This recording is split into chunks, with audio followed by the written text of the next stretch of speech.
नमस्कार दोस्तों, मैं डॉक्टर राजकुमार नागर अपने यूट्यूब चैनल में आपका स्वागत करता हूं।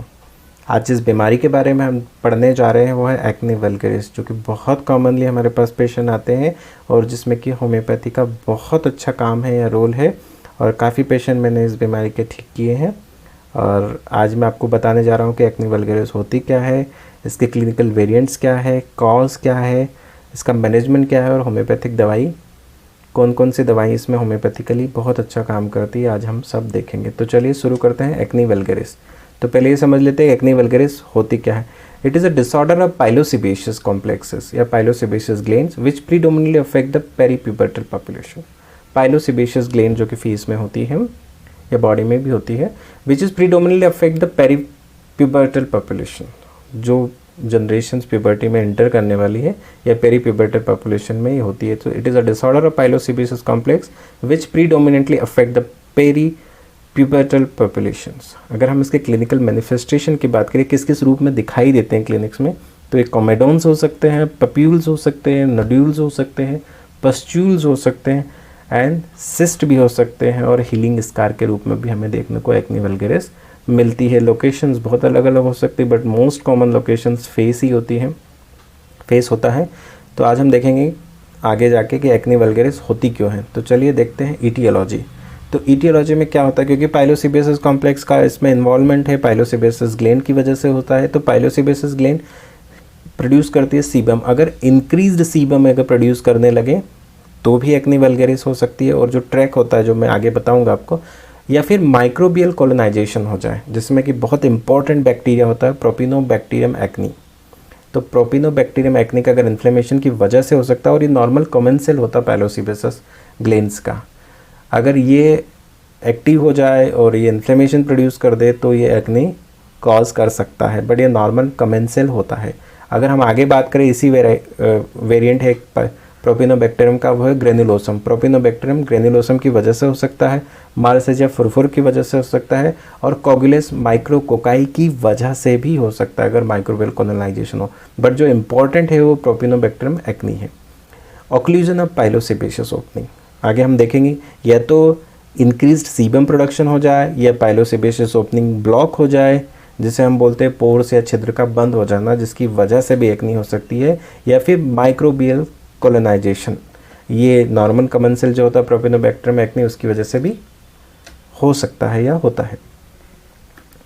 अगर मॉडिफाइंग फैक्टर्स की बात करें तो जेनेटिक प्रिडिस्पोजिशन माँ को होती थी, बहन को होती थी, उनको भी हो सकता है। डाइटिक बहुत इंपॉर्टेंट है, कुछ खाने की वजह से हो सकता है, चाहे वो स्पाइसी ऑयली हो या कुछ अदर प्रोडक्ट्स की वजह से भी हो सकता है। कॉस्मेटिक की वजह से होता ही है, हमको पता है। Menstrual cycle, 70% females complaints pre menstrual aggravations, 75% females को, क्योंकि हार्मोन्स की वजह से। Psychological factor, anger and anxiety की वजह से भी हो सकते हैं। कॉस्मेटिक में जो केमिकल्स मिले आते हैं उसकी वजह से भी यहाँ पे एक्ने होने के चांसेस होते हैं। ये देखिए, ये बहुत इंपॉर्टेंट फिगर है, आप इस फिगर पे ध्यान दीजिए। ये पाइलोसेबेशियस है अपरेटस। अब इसमें जो ग्लैंड्स है, जो डक्ट है, अगर ये डक्ट ब्लॉक हो जाए, जिसे हम रिटेंशन हाइपरकेराटोसिस बोलते हैं, या फिर माइक्रोबियल कोलोनाइजेशन की हम बात करके आ चुके हैं, इन्फ्लेमेशन हो जाए, या फिर इंक्रीज्ड सीबम प्रोडक्शंस, ये बहुत इंपॉर्टेंट है, इस फिगर से आप समझ सकते हैं इसको। तो ये इसके पैथोजेनेसिस है, किस तरीके से सीबम का प्रोडक्शन बढ़ेगा, किस तरीके से जो इसकी ओपनिंग है वो लॉक्ड हो जाएगी, या फिर इसकी वजह से रिटेंशन होने लगेगा सीबम का, किस तरीके से माइक्रोबियल कोलोनाइजेशन होने लगता है पी एक्नीज का। ये हम सब इसकी पैथोजेनेसिस है, इसकी वजह से एक्नी डेवलप होते हैं।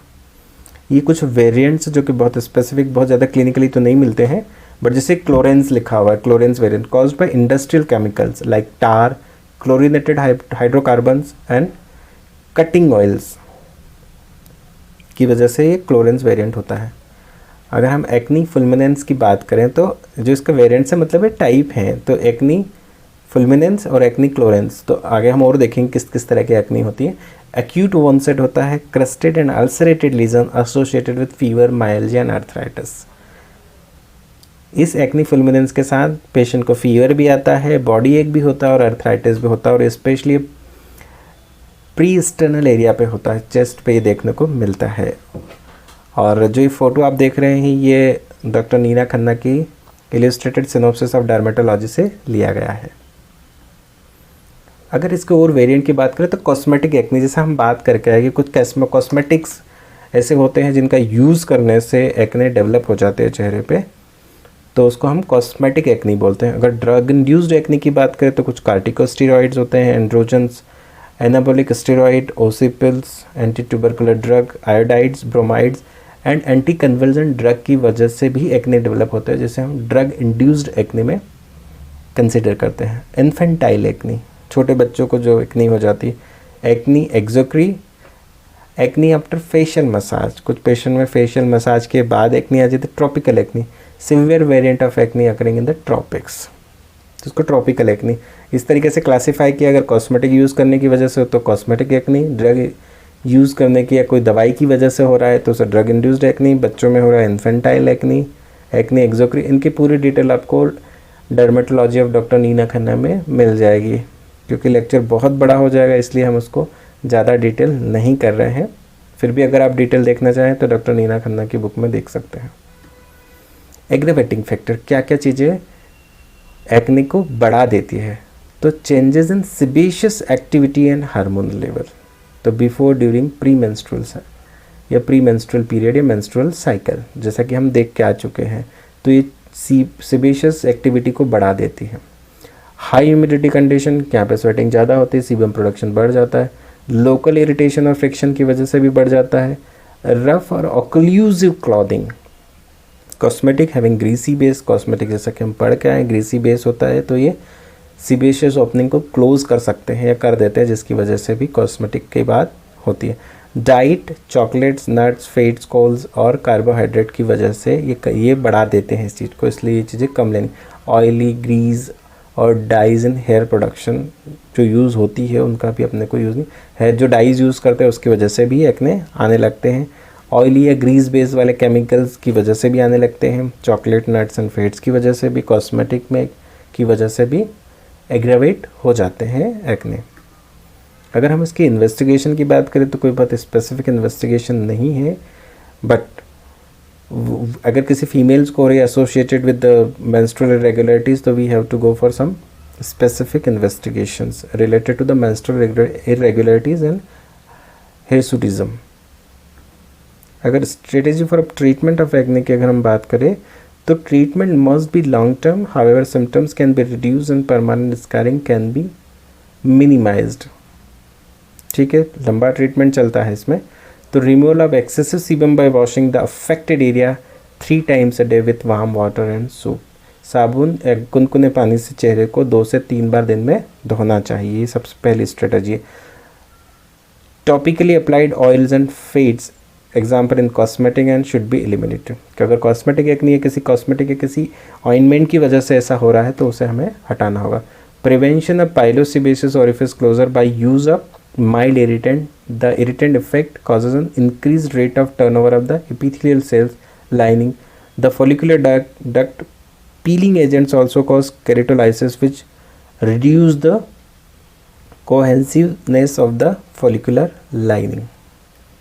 अगर होम्योपैथिक ट्रीटमेंट की अगर हम बात करेंगे तो यहाँ पे कॉन्स्टिट्यूशनल थेरापेटिक अप्रोच दोनों होता है। तो अगर हम इसके थेरापेटिक एंड कॉन्स्टिट्यूशनल अप्रोच की बात करें तो सबसे पहले जो दवाई यूज़ की जाती है, जो बहुत फ्रिक्वेंटली यूज़ की जाती है, वह psorinum, kali brom, ledum pal, asterias, calcarea phos, radium brom, natrum mur, pulsatilla और भी बहुत सारी दवाइयाँ यूज़ की जाती है। दोस्तों, आपको आज का वीडियो लेक्चर कैसा लगा प्लीज़ मुझे बताइए, और एक्ने के ऊपर जो मेरा थेरापेटिक वीडियो लेक्चर जल्दी ही मैं लेकर आऊँगा और उसे अपलोड करूँगा। तो आप मुझे बताएं कि आपको आज का वीडियो लेक्चर कैसा लगा, और मेरे चैनल को लाइक, शेयर एंड सब्सक्राइब करिए और देखते रहिए मेरे चैनल को। धन्यवाद।